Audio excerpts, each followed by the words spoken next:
Dobësimi i dollarit dhe çmimi rekordi Bitcoin kanë bërë që investitorët të kërkojnë asete të tjera për të mbrojtur nga rënja e monedhave në vitin 2025. Çmimi i Bitcoin arriti një rekord tjetër duke kaluar mbi $125,000 gjatë fundjavës. Ari gjithashtu po shkëlqen duke ju ofruar një rekordi të ri pranë $3,900 për oncë, ndërsa argjendi vazhdon rritjen.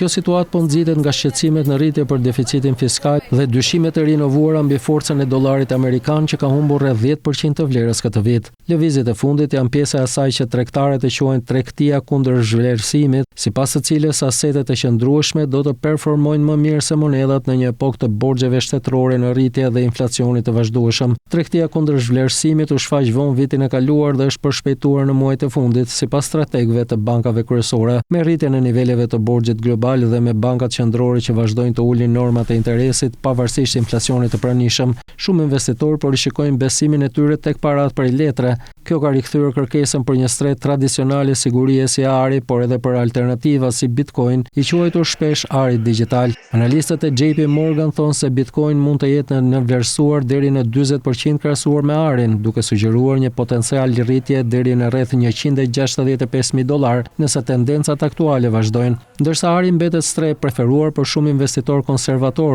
pranimi në rritje e Bitcoin ka zgjeruar mundësitë për ruajtjen e vlerës. Të dyja pasuritë kanë përfituar nga ajo që disa analistë përshkruajnë si humbje besimi në menaxhimin e valutave, veçanërisht me deficitin amerikan që vazhdon të jetë shumë mbi mesataren historike. Rritja e shpejtë e Bitcoin në nivele rekord së bashku me përparimin e jashtëzakonshëm të arit tregon një dëshirë të thellë të investitorëve për pasuri të rralla në një epokë zgjerimi monetar. Vazhdimësia e kësaj tregtie kundër zhvlerësimit do të varet nga tendencat e inflacionit, disiplina fiskale dhe besimi i investitorëve tek bankat qendrore.